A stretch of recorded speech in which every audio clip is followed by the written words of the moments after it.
আমার প্রিয় ক্লাস 10 এর ছাত্রছাত্রীরা, তোমাদের সবাইকে স্টাডি ফর এডুকেশন চ্যানেলে স্বাগত জানাই।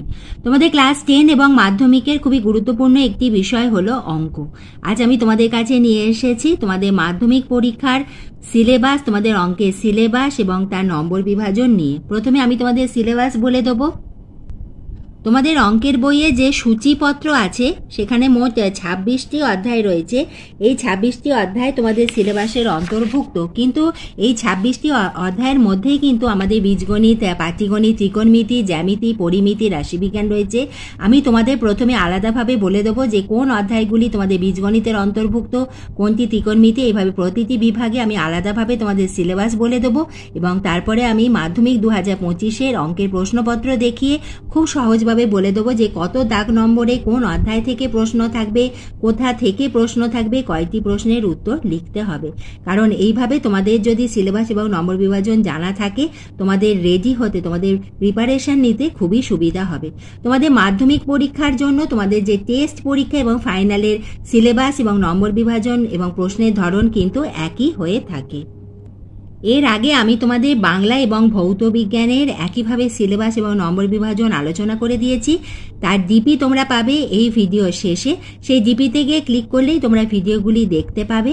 তোমরা অতি অবশ্যই ভিডিও শেষে ডিপিগুলো দেখে নিও, কারণ এই ভিডিওগুলো তোমাদের খুবই উপকারে আসবে। এইভাবে আমি তোমাদের ভিডিও দিতেই থাকবো। তুমি যদি চ্যানেলে নতুন হয়ে থাকো, স্টাডি ফর এডুকেশন চ্যানেলটিকে সাবস্ক্রাইব করে রেখো। তাহলে এসো প্রথমে আমরা দেখে নিই আমাদের সিলেবাসটি। তোমাদের বীজগণিতের অন্তর্ভুক্ত রয়েছে মোট 4টি অধ্যায়। প্রথম অধ্যায় একচল বিশিষ্ট দ্বিঘাত সমীকরণ, ইহা বীজগণিতের অন্তর্ভুক্ত। 5 নম্বর অধ্যায় অনুপাত ও সমানুপাত। 9 নম্বর অধ্যায় দ্বিঘাত করণী এবং 13 নম্বর অধ্যায় ভেদ। এই 4টি অধ্যায় তোমাদের বীজগণিতের অন্তর্ভুক্ত। এরপরে তোমাদের পাটিগণিতের অন্তর্ভুক্ত হলো 3টি অধ্যায়। সেটি হলো দ্বিতীয় অধ্যায় সরল সুদ কষা, 6 নম্বর অধ্যায় চক্রবৃদ্ধি সুদ ও সমহার বৃদ্ধি বা হ্রাস এবং 14 নম্বর অধ্যায় অংশীদারি কারবার। এই 3টি অধ্যায় তোমাদের পাটিগণিতের অন্তর্ভুক্ত। এবার এসো আমরা পরিমিতি দেখে নিই। পরিমিতিতে রয়েছে তোমাদের মোট 5টি অধ্যায়। চতুর্থ অধ্যায় আয়তঘন, 8ম অধ্যায় লম্ব বৃত্তাকার চোঙ, 12 নম্বর অধ্যায় গোলক, 16 নম্বর অধ্যায় লম্ব বৃত্তাকার শঙ্কু এবং 19 নম্বর অধ্যায় বিভিন্ন ঘনবস্তু সংক্রান্ত বাস্তব সমস্যা। এই অধ্যায়গুলি তোমাদের পরিমিতির অন্তর্ভুক্ত। তোমাদের ত্রিকোণমিতির অন্তর্ভুক্ত মোট 4টি অধ্যায়। 20 নম্বর অধ্যায় ত্রিকোণমিতি কোণ পরিমাপের ধারণা, 23 নম্বর অধ্যায় ত্রিকোণমিতিক অনুপাত এবং ত্রিকোণমিতিক অভেদাবলী, 24 নম্বর অধ্যায় পুরকোণে ত্রিকোণমিতিক অনুপাত এবং 25 নম্বর অধ্যায় ত্রিকোণমিতিক অনুপাতে প্রয়োগ, উচ্চতা ও দূরত্ব। এই 4টি অধ্যায় তোমাদের ত্রিকোণমিতির অন্তর্ভুক্ত। তোমাদের রাশিবিজ্ঞানের অন্তর্ভুক্ত হলো 26 নম্বর অধ্যায়। সেখানে তোমাদের সিলেবাসে রয়েছে গড়, মধ্যমা, ওজাইফ এবং সংখ্যাগুরু মান। এবং আমাদের জ্যামিতির যে অধ্যায়, সেখানে আমাদের জ্যামিতির 2টি ভাগ আছে, একটি হলো উপপাদ্য এবং আরেকটি হলো সম্পাদ্য। প্রথমে আমরা দেখে নিই আমাদের উপপাদ্যের অধ্যায়গুলি। মোট 6টি অধ্যায় রয়েছে তোমাদের উপপাদ্যতে। জ্যামিতির উপপাদ্য হলো 3 নম্বর অধ্যায় বৃত্ত সম্পর্কিত উপপাদ্য, 7 নম্বর অধ্যায় বৃত্তস্থ কোণ সম্পর্কিত উপপাদ্য, 10 নম্বর অধ্যায় বৃত্তস্থ চতুর্ভুজ সংক্রান্ত উপপাদ্য, 15 নম্বর অধ্যায় বৃত্তের স্পর্শক সংক্রান্ত উপপাদ্য, 18 নম্বর অধ্যায় সদৃশতা এবং 22 নম্বর অধ্যায় পিথাগোরাসের উপপাদ্য। এগুলি হলো তোমাদের উপপাদ্যের অন্তর্ভুক্ত। আমাদের সম্পাদ্যর অন্তর্ভুক্ত মোট 3টি অধ্যায় রয়েছে। সেখানে প্রথম হলো 11 নম্বর অধ্যায় সম্পাদ্য ত্রিভুজের পরিবৃত্ত ও অন্তর্বৃত্ত অঙ্কন, 17 নম্বর অধ্যায় সম্পাদ্য বৃত্তের স্পর্শক অঙ্কন, 21 নম্বর অধ্যায় সম্পাদ্য মধ্য সমানুপাতি নির্ণয়। এই 3টি তোমাদের সম্পাদ্যের অন্তর্ভুক্ত। তাহলে তোমরা নিশ্চয়ই তোমাদের সিলেবাসটা বুঝতে পারলে। এবার আমি তোমাদের আলাদাভাবে প্রত্যেকটা দেখিয়ে দিচ্ছি। তোমরা যদি বোঝো স্ক্রিনশটও তুলে নিতে পারো। এই অধ্যায়গুলি তোমাদের বীজগণিতের অন্তর্ভুক্ত, এইগুলি পাটিগণিত। এইভাবে আমি লিখে রেখেছি, তোমরা স্ক্রিনশট তুলে নাও, তাহলে তোমাদের রেডি করতে খুবই সুবিধে হবে। এটি আমাদের জ্যামিতি, উপপাদ্য এবং সম্পাদ্য। তাহলে আশা রাখি তোমরা সিলেবাস বুঝতে পেরেছো। এবার এসো আমরা মাধ্যমিক 2025-এ প্রশ্নপত্র দেখে খুব সহজভাবে বুঝে নিই যে কত দাগ নম্বরে কয়টি করে প্রশ্ন থাকবে, কি ধরনের প্রশ্ন থাকবে এবং কোথা থেকে সেই প্রশ্ন আসবে এবং কয়টি অঙ্ক তোমাদের করতে হবে এবং তার নম্বর বিভাজনও আমরা অত্যন্ত সহজভাবে বুঝে নেব। তোমাদের মাধ্যমিকে প্রতিটি বিষয়ে পরীক্ষা হবে মোট 100 নম্বরে, সেখানে 10 নম্বর থাকবে তোমাদের প্রজেক্টে এবং তোমাদের লিখিত পরীক্ষা হবে 90 নম্বরে। আমাদের নম্বর বিভাজন বোঝার আগে প্রথমে আমরা আমাদের অঙ্ক প্রশ্নপত্রে একটি নির্দেশাবলী আছে, অর্থাৎ তোমাদের কিভাবে অঙ্ক করতে হবে সেইটি রেখে একটি নির্দেশ থাকে। প্রথমে এসো আমরা সেইটা বুঝে নিই। 1, 2, 3, 4 প্রশ্নগুলির উত্তর প্রশ্ন সংখ্যা লিখে অবশ্যই ক্রমানুযায়ী উত্তরপত্রে প্রথম দিকে লিখতে হবে। এর জন্য প্রয়োজন বোধে গণনা ও চিত্র অঙ্কন উত্তরপত্রের ডান দিকে মার্জিন টেনে করতে হবে। আমাদের 1-এর দাগে থাকে এমসিকিউ, 2-এর দাগে শূন্যস্থান পূরণ করো, 3-এর দাগে সত্য বা মিথ্যা লেখো এবং 4-এর দাগে প্রশ্নমান 2 মার্কসের প্রশ্ন থাকে। তোমার যে উত্তরপত্র অর্থাৎ যে খাতায় তুমি উত্তর লিখছো সেই খাতার প্রথম দিকে তোমাকে 1, 2, 3, 4 এইভাবে ক্রমানুযায়ী বলা হয়েছে, অর্থাৎ পরপর এই 4টি দাগ নম্বরের অঙ্ক তোমাদের করতে হবে এবং তারপরে তোমরা যেমন বুঝবে সেইভাবে তোমরা অঙ্ক করতে পারো। 4-এর পরে তোমরা 5ও করতে পারো বা তোমাদের যদি অন্য কোনো অঙ্ক তোমাদের জানা থাকে সেটাও করতে পারো, কিন্তু উত্তরপত্রের প্রথম দিকে তোমাকে 1, 2, 3, 4 এইভাবে ক্রমানুযায়ী মানে পরপর করতে হবে। প্রথমে 1, তারপর 2, তারপর 3 এবং তারপর 4 এই প্রশ্নগুলির অঙ্ক তোমাদের আগে করতে হবে। যদি কোনো রাফ কাজ করো সেটি তোমাকে ডান দিকে মার্জিন টেনে করতে হবে। এছাড়া তোমাদের পাইয়ের যে আসন্ন মান সেটা 22/7 ধরে তোমাদের অঙ্ক করতে হবে এবং তোমাদের পাটিগণিতের অঙ্ক যদি বীজগাণিতিক পদ্ধতিতে করো তাহলেও তোমরা ফুল মার্কস পাবে। এবার এসো আমরা প্রশ্নের ধরন এবং নম্বর বিভাজন খুব সহজভাবে বুঝে নিই। 1-এর দাগে থাকবে নিম্নলিখিত প্রশ্নগুলির প্রতিটি ক্ষেত্রে সঠিক উত্তরটি নির্বাচন করো। এটা হলো তোমাদের এমসিকিউ। এখানে মোট 6টি এমসিকিউ থাকবে, প্রতিটি 1 নম্বর করে, মোট 6 মার্কস। এইভাবে রোমান হরফে 1, 2 এইভাবে তোমাদের প্রশ্ন থাকবে, মোট 6টি। এখানে আমাদের 6টি প্রশ্ন কোথা থেকে থাকবে? আমাদের যে বিভিন্ন ভাগগুলি রয়েছে বীজগণিত, পাটিগণিত, পরিমিতি, ত্রিকোণমিতি, জ্যামিতি এবং রাশি বিজ্ঞান, এই যে আমাদের 6টি ভাগ রয়েছে, প্রতিটি ভাগের অন্তর্ভুক্ত যে অধ্যায়গুলি রয়েছে তার মধ্যে যে কোনো একটি অধ্যায় থেকে তোমাদের প্রশ্ন থাকবে। যেমন বীজগণিতের যে 4টি অধ্যায় আছে তার মধ্যে যে কোনো একটি অধ্যায় থেকে প্রশ্ন থাকবে, পাটিগণিতের 3টি অধ্যায়ের মধ্যে যে কোনো একটি অধ্যায় থেকে প্রশ্ন থাকবে। এইভাবে প্রতিটি ভাগ থেকেই একটি করে প্রশ্ন থাকবে এবং জ্যামিতি সাধারণত আমাদের উপপাদ্যের যে অধ্যায়গুলি আছে সেখান থেকেই আমাদের প্রশ্ন এসে থাকে। এইভাবে আমাদের প্রতিটি ভাগ থেকে আমাদের মোট 6টি প্রশ্ন থাকবে এবং সেখানে আমাদের 6টি অঙ্কই করতে হবে, কোনো অথবা থাকবে না এবং 4টি করে আমাদের অপশান থাকবে। 2-এর দাগে হলো শূন্যস্থান পূরণ করো। এখানে আমাদের মোট 6টি প্রশ্ন থাকবে। ঠিক একইভাবে আমাদের প্রতিটি ভাগ থেকে একটি করে প্রশ্ন থাকবে, অর্থাৎ বীজগণিত থেকে একটি, পাটিগণিত থেকে একটি, ত্রিকোণমিতি থেকে একটি, পরিমিতি থেকে একটি, জ্যামিতি এবং রাশিবিজ্ঞান থেকেও একটি করে মোট 6টি প্রশ্ন থাকবে।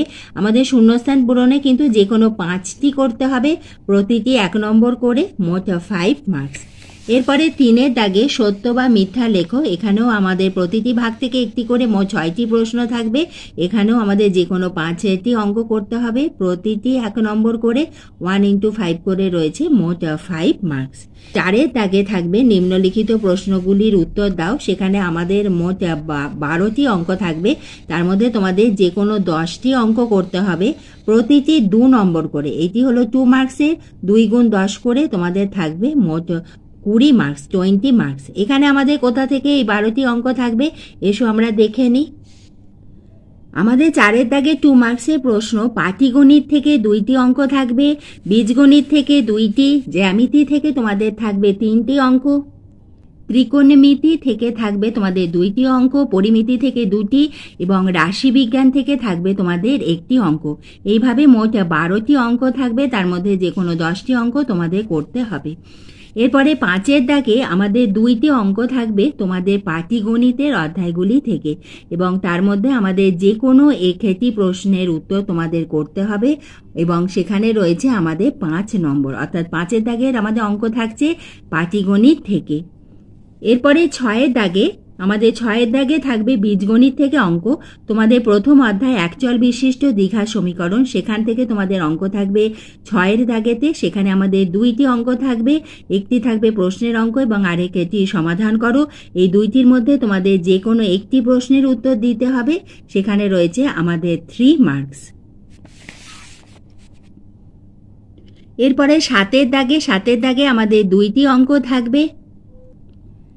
7-এর দাগে আমাদের অঙ্ক থাকবে বীজগণিত থেকে, একটি অঙ্ক থাকবে তোমাদের ভেদ থেকে এবং আরেকটি অঙ্ক থাকবে দ্বিঘাত করণী থেকে, এবং এই 2টি অঙ্কের মধ্যে যে কোনো একটি প্রশ্নের উত্তর তোমাদের দিতে হবে, সেখানে রয়েছে আমাদের 3 মার্কস, 3 নম্বর। 8-এর দাগে আমাদের প্রশ্ন থাকবে তোমাদের যে 5 নম্বর অধ্যায় অনুপাত এবং সমানুপাত থেকে। এখানে আমাদের 2টি অঙ্কই থাকবে অনুপাত এবং সমানুপাত থেকে, তার মধ্যে যে কোনো একটি প্রশ্নের উত্তর তোমাদের দিতে হবে, সেখানে রয়েছে আমাদের 3 মার্কস। অর্থাৎ আমাদের দাগ নম্বর 6, 7, 8 এই 3টি দাগ নম্বরে আমাদের প্রশ্ন থাকবে আমাদের বীজগণিত থেকে। এরপরে 9-এর দাগে আমাদের প্রশ্ন থাকবে আমাদের জ্যামিতির উপপাদ্য থেকে। সেখানে আমাদের 2টি উপপাদ্য থাকবে, তার মধ্যে যে কোনো একটি প্রশ্নের উত্তর তোমাদের দিতে হবে, সেখানে রয়েছে 5 নম্বর, এবং উপপাদ্য তোমাদের বইতে যেভাবে রয়েছে ঠিক সেইভাবে তোমাদের আঁকতে হবে। প্রমাণ প্রদত্ত অঙ্কন ঠিক যেভাবে বইতে রয়েছে সেভাবে যদি তোমরা করো, তোমরা পেয়ে যাবে 5-এ 5। এরপরে আমাদের 10-এর দাগে থাকবে আমাদের জ্যামিতি প্রয়োগ থেকে 2টি অঙ্ক, এবং তার মধ্যে যে কোনো একটি প্রশ্নের উত্তর তোমাদের দিতে হবে, সেখানে রয়েছে আমাদের 3 নম্বর, 3 মার্কস। এবং আমাদের যে জ্যামিতি প্রয়োগ সেইটি সাধারণত এসে থাকে আমাদের জ্যামিতির যে উপপাদ্যের যে অধ্যায়গুলি রয়েছে সেখান থেকে। 11 দাগে যে প্রশ্ন থাকবে সেইটি থাকবে তোমাদের সম্পাদ্য থেকে। 2টি সম্পাদ্য থাকবে, তার মধ্যে যে কোনো একটি প্রশ্নের উত্তর তোমাদের দিতে হবে, সেখানে রয়েছে আমাদের 5 নম্বর। সম্পাদ্যতে তোমাদের অঙ্কন প্রণালী, অর্থাৎ কিভাবে তোমরা আঁকাটা আঁকলে সেইটা লেখার কোনো প্রয়োজন নেই, তোমাদের বইতে যেভাবে আঁকা রয়েছে খুব সুন্দরভাবে দাগ নম্বর দিয়ে তোমরা আঁকাটা আঁকবে। অতি অবশ্যই ABCD সেই নামটা লিখবে, এবং যেটি আঁকতে বলা হয়েছে কি আঁকলে সেইটি একবার তোমরা নিচে অতি অবশ্যই লিখে দিও, তাহলেই তোমরা পাবে 5-এ 5। তোমরা যদি 11-র 1-এরটা করো তাহলে লিখবে 11-র 1, যদি 2-এর করো তাহলে লিখবে 11-র 2। শুধু 11 দাগ নম্বর দিয়ে তোমরা অঙ্ক করো না, শুধু এখানে নয়, প্রতিটি দাগ নম্বরের ক্ষেত্রেই আমি বলছি। 12 দাগ নম্বরে আমাদের অঙ্ক থাকবে ত্রিকোণমিতি থেকে। এখানে মোট 3টি অঙ্ক থাকবে, তার মধ্যে যে কোনো 2টি প্রশ্নের উত্তর তোমাদের দিতে হবে। প্রতিটি 3 নম্বর করে, 3 গুণ 2 করে রয়েছে, মোট 6 নাম্বার। এখানে 6 মার্কস রয়েছে। এবং তোমাদের 13 দাগ নম্বরে অঙ্ক থাকবে তোমাদের 25 নম্বর যে অধ্যায়টি রয়েছে উচ্চতা এবং দূরত্ব, হাইট অ্যান্ড ডিস্টেন্স, সেখান থেকে তোমাদের অঙ্ক থাকবে। এখানে কিন্তু আমাদের 25 নম্বর অধ্যায় থেকে অঙ্ক থাকবে না। 12 দাগ নম্বরে তোমাদের অঙ্ক থাকবে 20 নম্বর অধ্যায়, 23 নম্বর অধ্যায় এবং 24 নম্বর অধ্যায় থেকে। তার মধ্যে যে কোনো 2টি অঙ্ক করতে হবে। এবং তোমাদের যে দাগ নম্বর 13 দাগের অঙ্ক থাকবে তোমাদের 25 নম্বর অধ্যায় থেকে, উচ্চতা এবং দূরত্ব থেকে 2টি অঙ্ক থাকবে, তার মধ্যে যে কোনো একটি প্রশ্নের উত্তর তোমাদের দিতে হবে, সেখানে রয়েছে আমাদের 5 মার্কস, 5 নম্বর। অর্থাৎ আমরা বুঝলাম যে আমাদের 12 দাগের অঙ্ক থাকবে আমাদের অধ্যায় 20, 23 এবং 24 থেকে, তার মধ্যে আমাদের যে কোনো 2টি প্রশ্নের উত্তর তোমাদের করতে হবে। এরপরে আসি 14 দাগ নম্বর। 14 দাগ নম্বরে আমাদের প্রশ্ন থাকবে পরিমিতি থেকে। আমাদের পরিমিতির যে অধ্যায়গুলি রয়েছে তার মধ্যে আমাদের অঙ্ক থাকবে মোট 3টি, তার মধ্যে যে কোনো 2টি প্রশ্নের উত্তর তোমাদের করতে হবে। প্রতিটি 4 নম্বর করে, 4 গুণ 2 করে রয়েছে, মোট 8 নম্বর, 8 মার্কস। এরপরে আমাদের 15 দাগ নম্বরে আমাদের অঙ্ক থাকবে রাশিবিজ্ঞান থেকে। এখানেও আমাদের মোট 3টি অঙ্ক থাকবে। আমাদের 26 নম্বর অধ্যায় রাশিবিজ্ঞান, সেখান থেকে আমাদের মোট 3টি অঙ্ক থাকবে, এবং তার মধ্যে আমাদের যে কোনো 2টি প্রশ্নের উত্তর তোমাদের করতে হবে। প্রতিটি 4 নম্বর করে, 4 গুণ 2 করে রয়েছে, মোট 8 নাম্বার। এইভাবে আমাদের যে অঙ্কের যে প্রশ্নপত্র তার নম্বর বিভাজন আমাদের এইভাবেই হয়ে থাকে। আশা রাখি তোমরা নিশ্চয়ই বুঝতে পেরেছো। যদি কোনো অসুবিধা থাকে অতি অবশ্যই আমাকে কমেন্ট বক্সে লিখে জানিও, এবং ভিডিও শেষে তোমাদের জন্য থাকবে বেশ কয়েকটি গুরুত্বপূর্ণ ভিডিও ডিপি। সেখানে ডিপিগুলিতে ক্লিক করলে তোমরা সেই ভিডিওগুলি দেখবে এবং তোমাদের খুবই উপকার হবে। এইভাবে আমি তোমাদের ভিডিও দিতেই থাকবো। তোমরা লক্ষ্য রেখো ভিডিওটি এতটুকু উপকারে এলে একটা লাইক করে দিও।